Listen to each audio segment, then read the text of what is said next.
Hello, everybody. This is your host, Tim Ash, the CEO of Site Tuners. Welcome to another one of our free webinars. This week, or this month, I'm very glad to have my longtime friend and dynamite rock star of the online marketing world, Bjorn Espenes, with us. He's the co-founder and CEO of Finch. I'll tell you about him in a second. Today's a little bit of a different perspective on conversion rate optimization. We often talk, of course, about what goes on the landing page and on your website. That's obviously our focus. But as many of you know, we've actually compiled a complete list of all of the companies in the conversion improvement ecosystem. So if you have a chance, go check out conversionninjatoolbox.com. Again, that's conversionninjatoolbox.com. Over 600 companies listed there. One of the companies is Finch, and the reason is they're companies that help you amplify your profits. So the way that I broadly think about conversion rate optimization is it's kind of growth hacking the online marketing side of your business. And anything that synergistically helps you to make more money should be done together. You should have multiple traffic sources. You should optimize them to be efficient. You should align the intent on those traffic sources with what happens on your landing pages. You should create customized experiences based on what you know about people.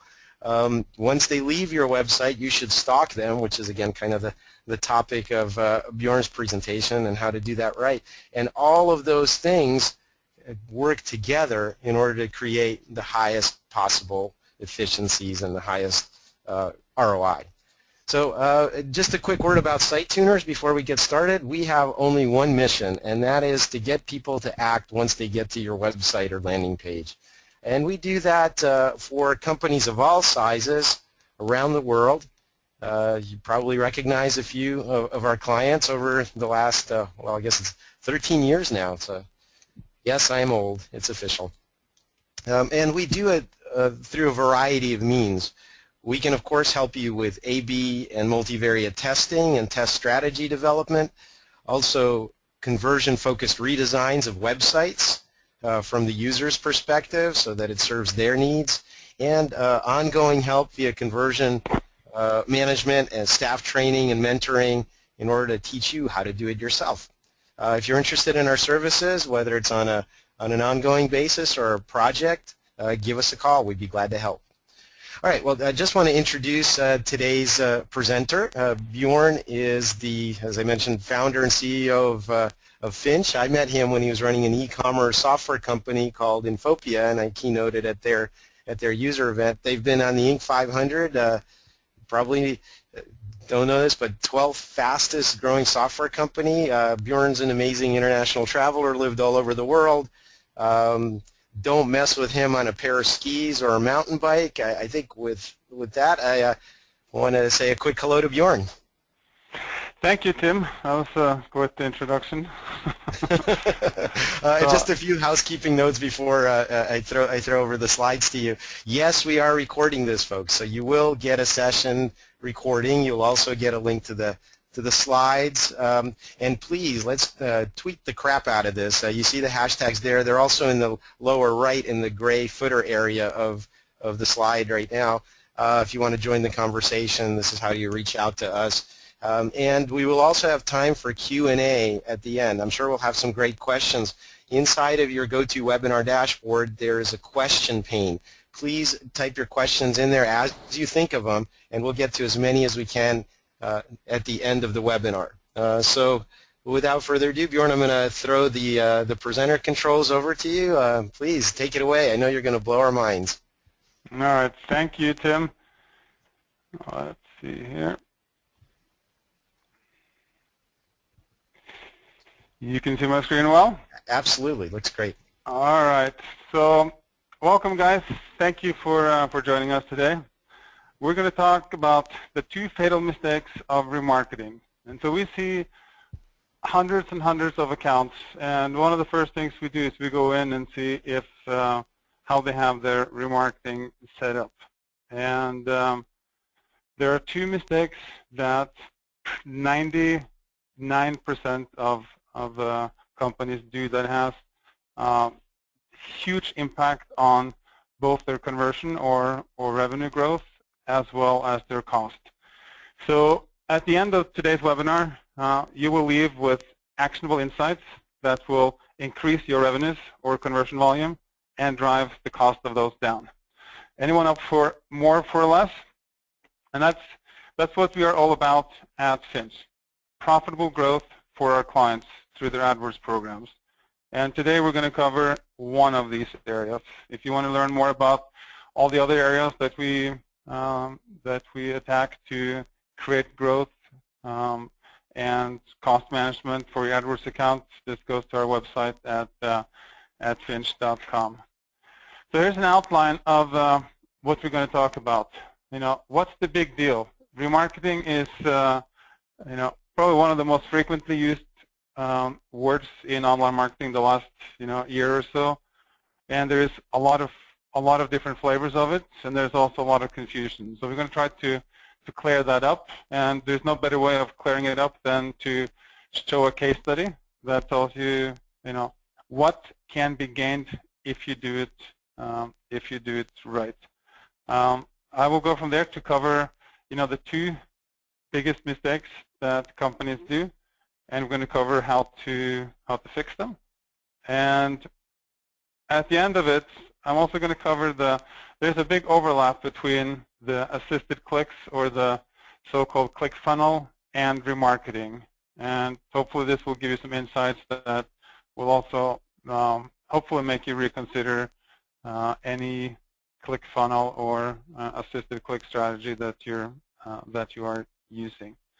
So I'm just going to let you look at this for a couple of seconds. So John Donne is one of our customers, and this is what we did for them in Q4. Well, I think you're going to have to explain the acronyms a little bit here. Right. So RLSA, Remarketing Lists for Search Ads. And so we're going to go in and look at the different types of remarketings in a minute.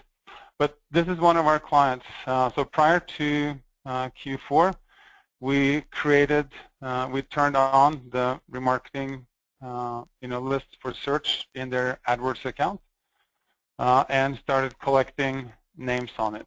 So anytime somebody comes to their website, independent where they're coming from, they end up on this remarketing list. And then when people return to the search box at Google, we know whether they've been to the site before and can apply that in essentially building a user profile of who we're buying a click from. It's fairly powerful. 33% revenue growth, and that was not from Q3 to Q4. That was isolating the data and counting for the seasonality. And importantly, the cost of this incremental revenue was 51% lower than the cost of the overall revenues. So there's two benefits to be had from this. One, it creates net growth in revenues or conversion volume, lead volume, if you run a lead generation site, and it drives the cost of these conversions or leads down. And so I wanted to show this up front to show you that this is not something that can give you a couple of points gain in your account. This is a massively important feature that Google released almost 2 years ago. And so what is remarketing? And what most people think of remarketing, it's what was it Tim said earlier, the ads that you stalk your visitors. So that would be the remarketing for the display. Somebody comes to your site, you get them tagged, and as they travel around the web, your ads will keep following them. So if you go to CNN or to CNET or wherever you go, your ads will follow them around to those third-party web properties, and that's helpful. Where search and remarketing for search is different is that it only applies to your search campaign, not your display campaigns. And what that really means is that somebody comes to your site, they may hit your homepage, they may go deeper into the site, but when they do that, they end up on your remarketing list. And this is a feature you turn on inside your Google AdWords account under Audiences. And once people end up on this list, when they return to the Google search box, then you know whether they've been to your site before or not. So different from display ads where the ad keeps following you on third-party other properties, this is the insight for the person doing the search in the Google search box. And that's significant. Okay, so this is if you're logged into your kind of Google account, I just want to make sure I understand this. If you then go from another device or from your phone, it's tying it to your identity, so it knows it's you and you've searched before, regardless of where you're searching, essentially. Right. So if you came to the site previously from an organic search or from a Facebook click or however you ended up on the site, you will end up on this remarketing list, right? And the main difference between display clicks and search clicks is that with a search click, your intent is to proactively search for something. You are in the purchase process at some level, and which is obviously why the performance on search campaigns, when it measures hard revenues or hard conversions, is always a lot higher than for display campaigns. But if you have the ability to again, yeah, go ahead. Yeah, sorry. Again, I just wanted. This is for some of the folks in our world. This is kind of different. They're not used to focusing on driving traffic. So I just want to reiterate what you said and emphasize it. When we're on the internet, 96% of the time we're doing something other than searching. It's only 4% of the time that we're actually using search with an intent to actively find something. So what you're saying is we're catching these people inside of the search experience and taking advantage of what we know about them already. Exactly. Exactly. And so, because if you don't do this approach, that simply means that you treat each visitor to the site as a new visitor, whether they've been to the site before or not. So each click that you buy from Google, you treat as a new visitor with the same probability of converting. And the interesting thing is once you profile this user based on their history on your site, how much they have engaged on your site, and I'll come to that in a minute, that user profile, your engagement level, has dramatic impact on the conversion rate. So when you decide how much you're going to pay for that next click, this is super valuable information, right? Because if let me give an example. Let's say that you have a site that converts at that 1%, and you can pay $100 per conversion. So now you can pay $1 per click to hit your CPA target. But what about if you knew that somebody that has been to your site before and either abandoned the cart or abandoned the lead form that they're filling out? If you knew that the person doing the search right now fit in one of those two profiles, and the profile of everyone else that's abandoned the cart or abandoned the form, when they come back to the Google search box and click on your ad, they have a 5% conversion rate. So now instead of paying $1 per click, now you can actually pay $5 per click. That's going to drive your ad rank, but it's going to do it in a way that, and that ad rank is going to get you a higher position. You get into top 3, triggers all the ad extensions, and that drives the click-through rate, drives the volume. The click-through rate is 75% of the quality score within AdWords, and so you created this uber competitive environment in your favor because it is all your data. Yeah, and again, I just want to kind of reiterate a couple of things you said. Most people talk about quality score, and that impacts how much you pay and how visible your ads are. And the biggest portion of it still to this day by far is whether they click on the ad. That's what Google looks at. That shows very high alignment. So can you talk a little about the ad extensions you mentioned? If you get in the first 3 positions, you also get kind of a turbo boost of ad extensions. Describe that a little bit. Right. So what Google does is for the top 3 positions, they have there's a number of ad extensions, and these are essentially bells and whistles on your ad. You know, we're all familiar with the old traditional Google search text ad that has 4 text lines in them. So what Google has done, and this has happened over the past couple of years, they've added a lot of extensions to this ad, and this would be, for example, site links, where you can have up to 6 hyperlinks in the ad that navigates directly to pages on your website. It can be a call extension that it's a one-click to ring the phones in the office there. You can have social extensions where if your company has a Google Plus account, once you have 100+ reviews in that account, you can activate the social extension, so you get to show your Google Plus how many followers you have in the ad. And so there's all these extensions, and they all give you more real estate on the search results page, and it gives you more abilities to communicate to the person doing the search. And these are great ways to differentiate your company versus all the other ads there. Fantastic, thank you. And so being in the top 3, so the top 3 has a dramatically higher click-through rate than position 4 and below. And you have to obviously be able to justify the means of bidding as much to get into the top 3.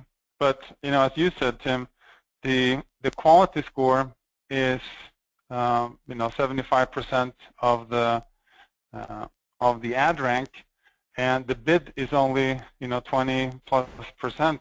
So anything that can be done to drive the quality score, and that's again through click-through rates, is critical.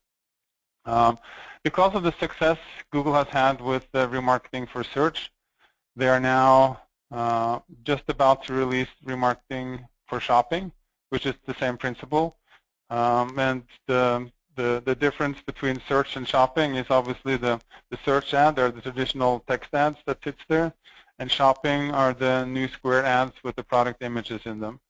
And so now we can be able to use this remarketing list for the shopping campaigns, as well. But I just wanted to take a minute and really define what remarketing is, because there are the remarketing for display, which are the stalking ads that keeps following you, is one part of this.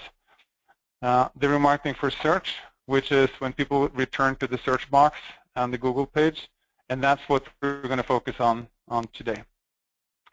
So why remarketing matters? What does it tell you? Well, if you structure it right, and I'm going to show you exactly how to do that. If you structure this right, you can tell who is doing the search.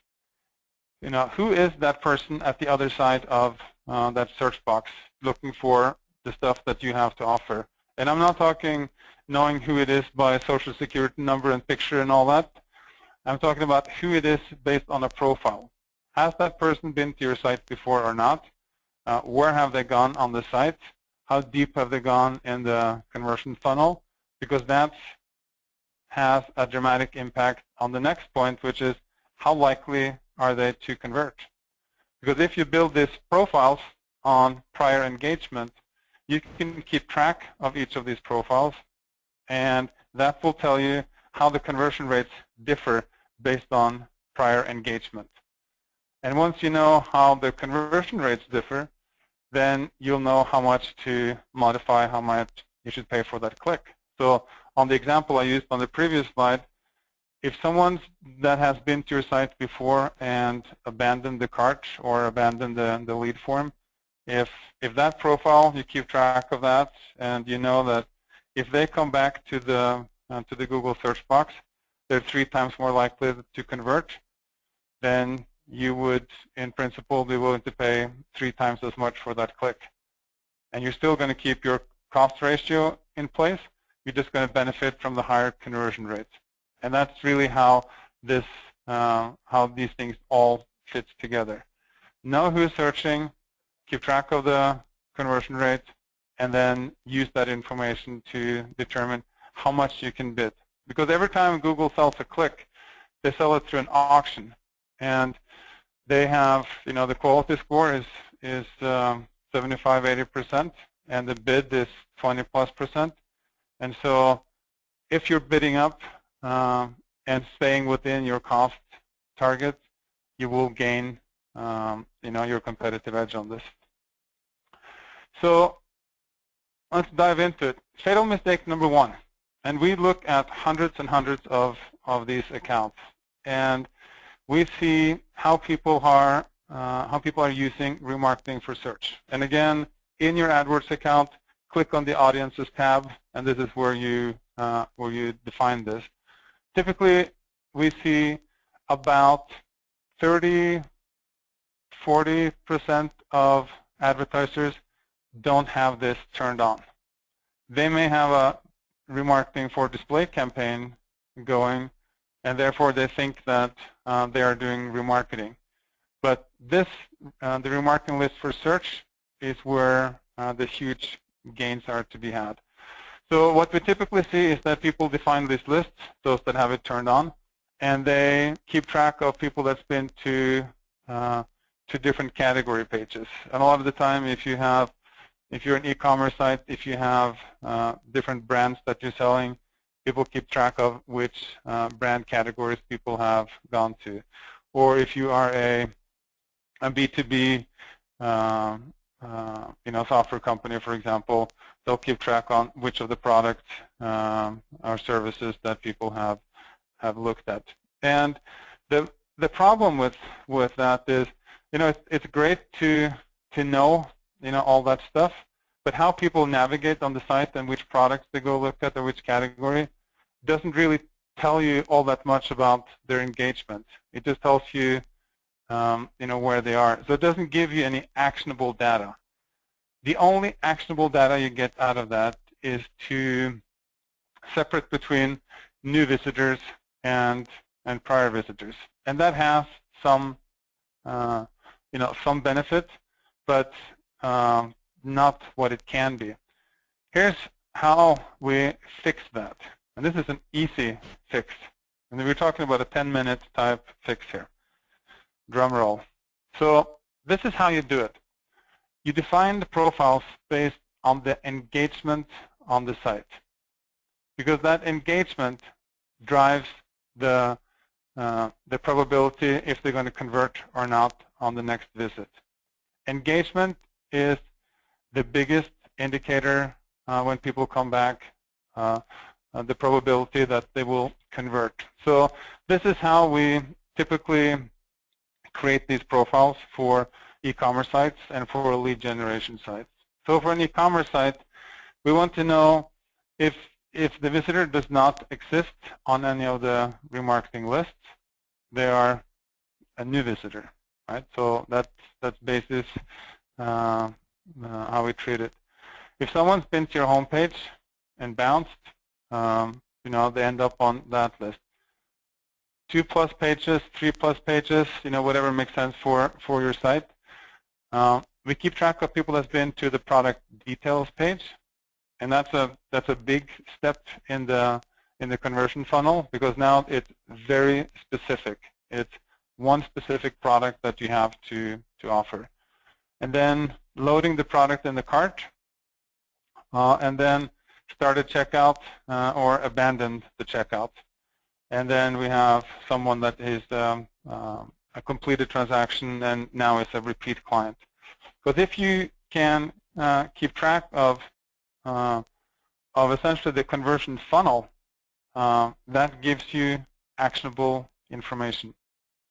For a lead generation company, it kind of follows the same path. For an e-commerce site, you want to get them through the shopping cart, and for a lead generation company, you want to get them completing the form. And so here again, we're looking at new visitors, the engagement. If you have solution pages, if you have multiple products, but there's to get to that stage where it's product or service specific, and then it's the form, starting to fill out the form, and if they have completed the form. Sometimes these stages will tell you, the engagement will also tell you where they are in the buying cycle. So structuring the site where you get this information is critical. The second mistake is, now that we're tracking all the right profiles, is to not use this information when you buy clicks. Typically what we see in these accounts is you open up the audience tab and you look at all the remarketing lists. And a column right next to it is the bid adjustments. And what Google has done is, when they introduce this, they let you, for each of these profiles that you create, based on the engagement, they let you do a bid adjustment. So for example, if you have a repeat visitor to the site, you may say, okay, that's twice as likely to convert, so I'm going to do a plus 100% on the bids for that click. And Google keeps track of this for us. So the only thing we really need to do is define the list, and then define the how much we are going to modify the bids, right? So, but what we see is typically that they have the remarketing list defined, but that there's no bid adjustment. We may see that there are one bid adjustment. Maybe they do plus 10%, all over the map, and other times we see that these adjustments are, plus 10% here, minus 35% here, plus 50%. But I always know when you look at these bid adjustments, when they're round numbers, it just means that somebody looked at it and did a swag and say, okay, I'm going to do this adjustment. And the other thing we look is that once people set a bid adjustment based on this, they just leave it static. There's no change over time. And as we all know, everything Google changes all the time. The behavior, the traffic patterns, the competitors, what people are bidding, all these things. So everything changes. And what we have created with this engagement profile, we've created a fix for it, because now we have the lists that we can use. And so, for example, if a new visitor converts at 1%, in the example we used earlier where you have a $100 CPA target, it converts at 1%, you can pay $1 per click. But if you see here that someone that has started checkout and abandoned the cart, if they return to the Google search box, and we keep track of everyone that exists on that list historically, when they return, they have a 4% conversion rate, then we will do a 400% bid modifier on that click. So essentially what you're doing is you can adjust your bids on the fly based on a user profile, on prior engagement to your site, and you can keep track of what that conversion rate is. So it just gives you huge leverage in this. And the more considered of a purchase you have to offer, or a service to offer, the bigger of a deal this is. If people start looking at multiple sites and doing comparison shopping and so forth. So being able to capture this and do the bid adjustment has tremendous impact on your performance. And so one example to use for this is if you're in an industry that is, super competitive, for example, insurance, you sell Apple accessories, mobile products, any of these things, there's going to be a number of keywords that are super competitive. And if you treat everyone as a new visitor, it may not be financially viable to buy clicks for that specific keyword. And it's usually high volume, keywords that falls into this category. But if you could just separate out and say maybe for a new visitor, there's just there's no financial justification for buying those clicks. But if you can catch someone that's been to your site before that is searching for one of those keywords, if you have this bid modifier going, then you may be able to capture clicks from a highly competitive keyword that you otherwise wouldn't be financially justifiable to purchase, right? So, and the same thing goes with lead generation. With lead generation, companies in general, there are fewer keywords that drives the traffic, and a higher concentration of the super competitive keywords. And so by keeping track of all this information for a lead generation site, you gain this insight, and it really has huge impact, because if you can track these guys and you can measure the historic performance on each of these lists, and you apply this, your ability to compete for the best converting clicks just goes through the roof. So hopefully this made a lot of sense. And just think back to the case study that we shared initially. 33% incremental gain on the revenues, and 51% reduction in the cost of that incremental revenues. This is how you do it. Define the list based on engagement, and apply the conversion performance for each of those lists when you buy these clicks. I wanted to also cover remarketing versus assisted clicks. Before remarketing for search was introduced by Google, there was a lot of discussions we had with prospects and clients about the click funnel, the assisted clicks. So, by example, the assumption is that if I'm going to go on a vacation, I'll start with searching for vacations in California, and then I'll click on an ad and do some research, and then my next click is going to be hotels in San Francisco, and that's the converting click. And so what the thesis was that you have to buy the vacations in California click, because otherwise you're not going to get the hotels in San Francisco click. And there is a lot of elaborate strategies for how to feed the assisted click so that it essentially fills the funnel.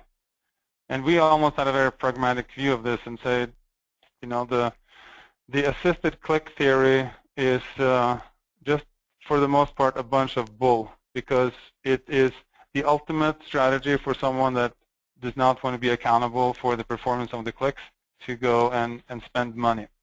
Because the problem with that strategy is that to get this conversion, you have to buy 2 clicks, right? But the problem is that not everyone searching for vacations in California are going to do the hotels in San Francisco and convert next time, right? So there's no relationship between these keywords. It may take 50 vacations in California clicks to drive 1 conversions in San Francisco. So now you have, and maybe it takes 50 clicks on the hotels in San Francisco. So now you end up buying, hundreds and hundreds of clicks to get this conversion. And we almost said, if you focus the effort and the revenues on the last click, you're going to gravitate over time to have the budget applied to where it matters the most.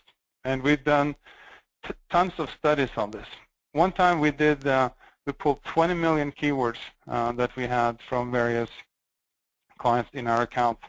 And we looked for keywords that had top 4 positions that had only ever assisted but never converted. And we ended up with 17 keywords. And the learning was that there are keywords play both roles, because they may, they may assist in one conversion and they may convert in another. And trying to guess, what those relationships are is often, hard work. Luckily, with remarketing lists for search, it almost made assisted clicks a moot point. Now, don't get me wrong, there are instances, specific instances where an assisted click strategy, may work. But if you have a remarketing list for search, you can essentially, because an assisted click, that means that they've been to your site before. So they now exist on your remarketing list. And your marketing list is very predictable, because now you have a user profile. And so instead of feeding the funnel in terms of buying assisted clicks, if you put the additional leverage behind the remarketing list for search, you're going to get a significantly higher outcome coming out of it. Because a user is predictable. A keyword is not. And with that, I'm going to give us a summary of what we talked about. The first step, define the remarketing list for search based on engagement in your site. Because these engagement levels are your conversion funnel, and the deeper they go, the higher probability they have to convert when they come back. Secondly, leverage the remarketing list for search by the bid modifier adjustments. For each of the stages in the conversion funnel, measure the conversion rate and then apply a matching bid adjustment. You're going to see huge leverage created in your account from this. And the reason this is important is when you can do that bid adjustment, that drives your ad rank, it drives your click-through rate, it drives your quality score, it will drive costs down, and it will drive your revenues or conversions up. It's a relatively simple fix. Creating the list should take you, 10 minutes or less. And then once you start getting data on this list, then you can start applying, these bid modifiers. I would recommend to hang on getting too aggressive on the bid modifiers until you have, at least 100 conversions on each of those profiles. With that, Tim mentioned a little bit upfront who we are and what we're about. We're a worldwide company, 350 clients, everything from small merchants to global brands. Our thing has been programmatic advertising with solutions, and what that means is different from typical, bid management platforms, because the bid is only 20% of this. The rest of it is, everything else that you can automate inside AdWords. This remarketing program that we just discussed, being one of them.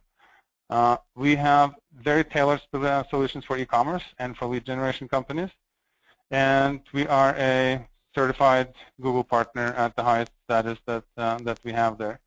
100% of the employees at Finch are Google certified with AdWords, and a number of us are also certified with analytics. If you want to know what we can do for your business, everything we do is analytics driven. Everything is focused on the profit, and that's whether you are a e-commerce site or you are a lead generation site. It's all about getting the right tracking put in place, which we help our clients with. And then once you have better ingredients in the program, that's when you can drive the performance. And so on our site, there is a link to a free audit that is very comprehensive, where we take you through all the areas that are the typical blocks for growth for an advertiser. And we give you our 2 cents on how we would do that. We also give you a roadmap to, if you choose to work with us, how we will drive that program. It's free, no obligation, and worst case scenario, you will hopefully learn a lot that you can either work with internally or use to keep your current vendor on their toes. So that's what I have. So I'm going to turn the screen back to you, Tim. Thanks so much, Bjorn. Yeah, I think this is really eye-opening for many of our listeners. Shira was asking, there's a button in your deck to click on, but how do they get the free audit? Is there a direct link URL or something that you can give them? Finch.com. Any of the green buttons on the site will get you to. It's a quick sign-up form. Takes 20 seconds to sign up, and we usually turn the audit in a day or two. Yeah, and again, folks, before we start the Q&A, and please, I hope that this has been really helpful for you and you have some great questions for us. I want to just do a shout-out. Finch is going to be one of the sponsors of our largest ever conversion conference. We used to do 3 a year in the U.S., and now we're only doing 1 annual show. It's coming up here in Las Vegas. Pre-conference workshops on the 12th and the main conference on the 13th and 14th. So if you like what you're hearing and you want to drink from the fire hose on all aspects of conversion rate optimization, come to Conversion Conference at the Rio in Las Vegas. And in fact, Bjorn, you guys were kind enough to put out a special promo code last minute. This is only for you guys on the webinar right now. You could save 25% on signing up for Conversion Conference right now. We haven't given anybody this discount code. This is only good through tomorrow. So get permission or just go do it, FinWeb25, and that will get you a 25% discount off the Conversion Conference. Now, I want to start into the Q&A, so please, again, if you have questions, type them into the Q&A pane on your GoToWebinar control panel, and we'll try to get to as many of them as we can. But I just want to one of the questions that I saw earlier was, you said it's pretty simple to create these lists. Bjorn, is there, can you just mentally walk us through it? Where is this in the AdWords account, and what are some things as you're setting up these lists to, kind of hands-on think about? So in the AdWords account, it's all under the Audience tab. Audience, okay.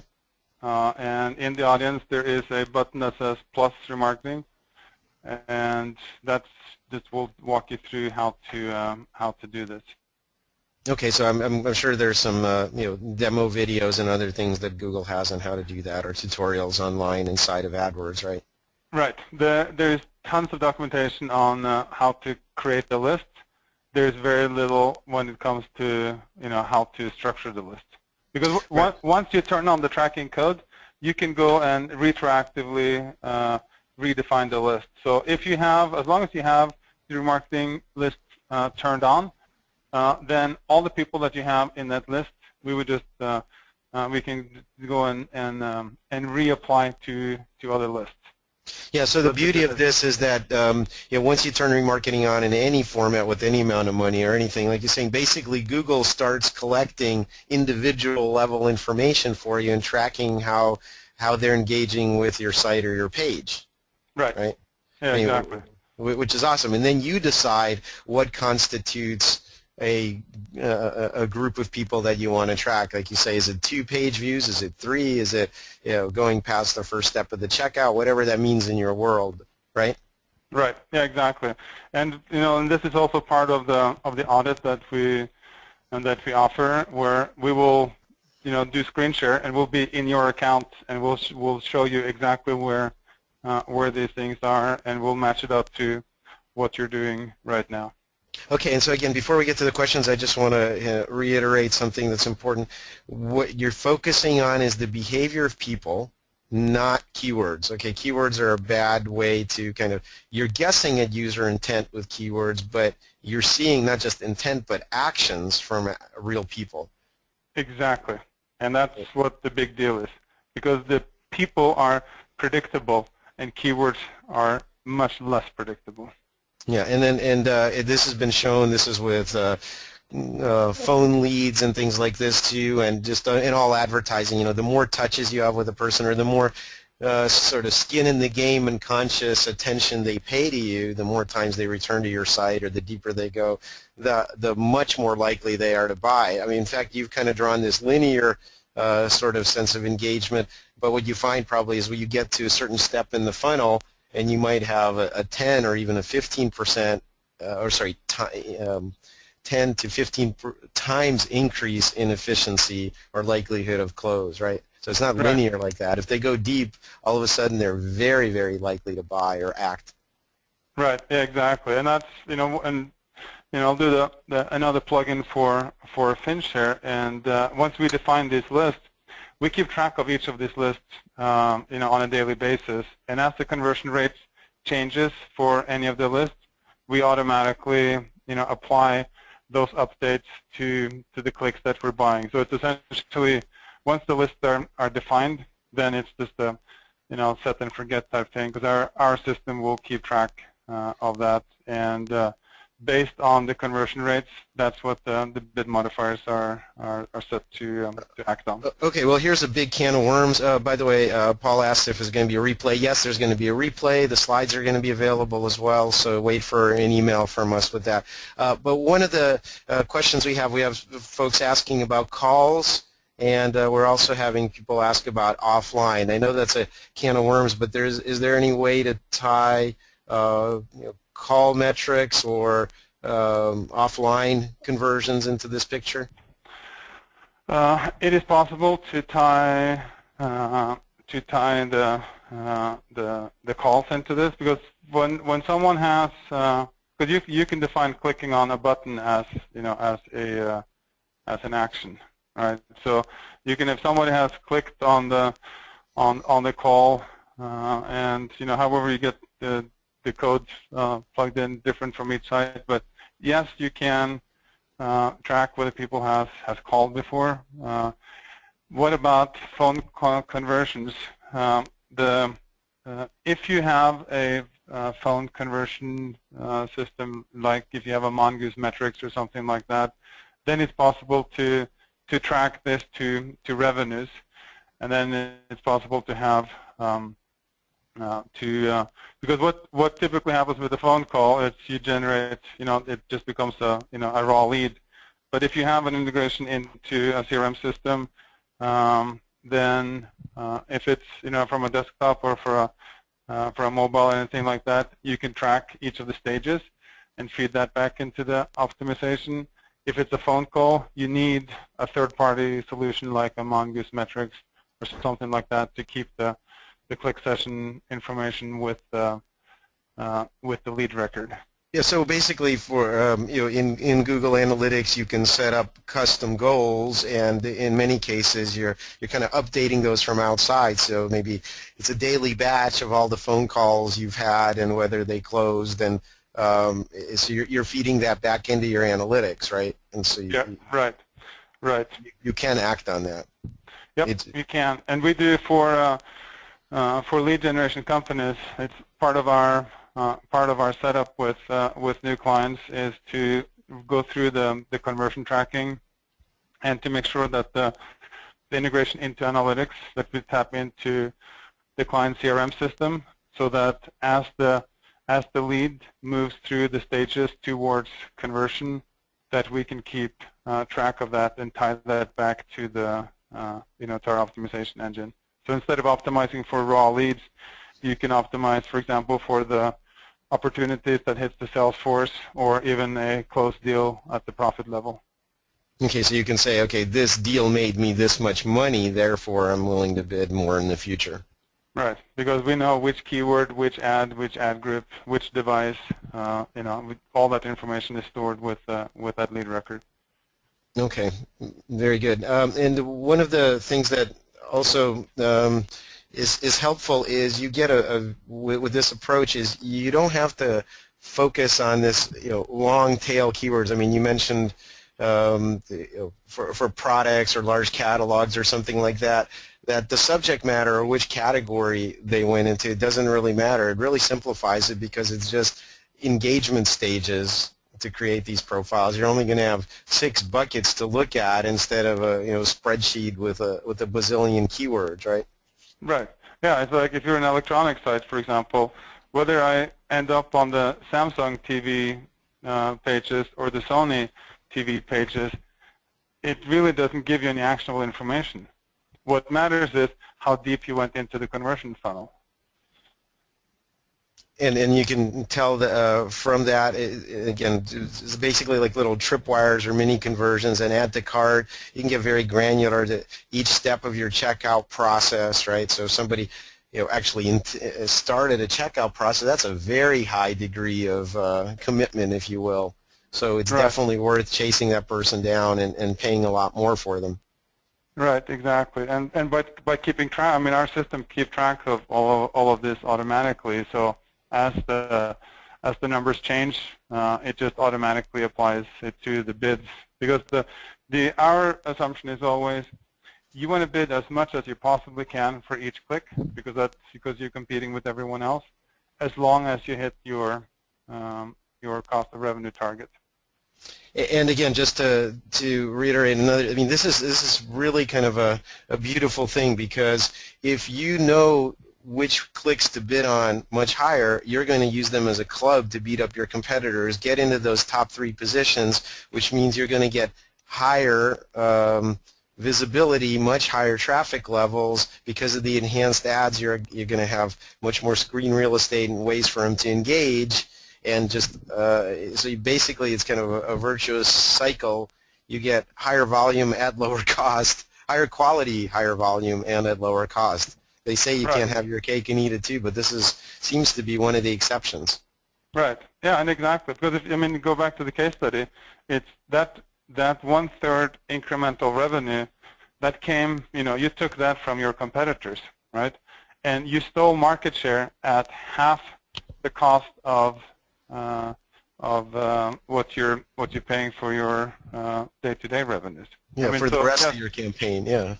Right, so it is cake and eating it too, absolutely.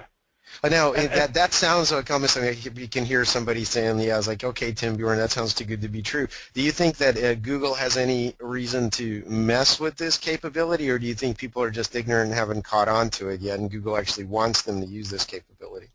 No, I think Google wants them to drive this, because if you look at Google, they have.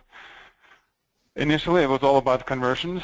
Then Google is moving towards, cost of revenues, and you can read it on their blogs, and you can also, somewhat see it on their conversion optimization, products. And now recently, they've also talked about profit, because they're also competing with other advertising channels, and the more ROI they can show with Google, the better off they are, right? Yeah, and that's a good point. And more of that is becoming automated. You mentioned that earlier, programmatic buying. For those of you that are not aware of this is a major trend right now in traffic acquisition, and more and more of this buying is being done by algorithms and by machines and by smart software like yours. And by the way, I say that not out of just like some back patting, but you guys have worked with a lot of our clients, and some of them have just seen startling results. So I'm talking about this firsthand. But I saw a number recently at a conference where I spoke, where they said that from last year to next year, in a 2-year span, programmatic buying is going to go from 50 to 80% of all dollars bought. Right. That's a staggering statistic. Right, but it all makes sense, because for anyone that's been in the Google AdWords space, or buying traffic like this, there's been more changes made or more features added in Google AdWords that impacts these things the last 2 years than in the previous 10 years combined. All these things with remarketing, effort. There's a significant, just the last 6 months we've seen a massive change in mobile devices and conversion rates on mobile devices. And so you start adding all these with ad extensions and all of these things. It's becoming really hard for a company to stay on top of all of this and to act on all of this, because there's too many variables and too much data to be able to manage campaigns effectively, with people. You just need you need a lot of automation, and that automation goes initially. Automation was all about the bid calculations, and that may be 5% of what we have automated. It's all the other stuff that matters so much, because all that other stuff drives the quality score, and that's the people who win are the ones that have figured out how to drive quality score. And Connie asks a question about whether it's best to do this on a site that's a startup or still good for older sites. What I heard you say is that you should basically turn this on, so in effect you can get the history and building up essentially for free, and then you decide how much each of those stages is worth after the fact, or each of those profile types, right? So do this yesterday. Don't turn this on now, right? Regardless of. Yeah, when we start with new clients, the first thing we do is turn this off, because there's doesn't cost anything, and there's no penalty for knowing more about your customer, right? Yeah, it's one of the few times Google will actually give you more information as opposed to taking away information, making the spend less efficient. In fact, I think that Shearer made a comment that they really don't want bids to fall. So right. I mean, this is a great way for Google, because Google makes more money on this, but so does the advertiser, because with this information you're willing to bid more for that specific click, and so it drives the bids up. Yeah. So again, this is so where do we turn this on in the account? Okay. So under audiences. Under audiences, there's a plus remarketing button there. Plus remarketing. And that just takes you through the these steps. Okay. It really is one of those things where we go into all these accounts, and people are either not aware, or they don't think it's going to have a lot of impact. But people don't take advantage of this. And in my mind, this may be the biggest gift to advertisers that Google's given us the last couple of years. Well, that's a great place to end it. I don't think we have any more questions, or actually, wait, no, let's see. Can we use Google Analytics lists for doing this? Craig's asking that, or do we have to use lists that we create in AdWords? You can use Analytics. Sounds pretty flexible, so you can define whatever your own kind of custom segments or things you care about on your site experience. Yep, absolutely.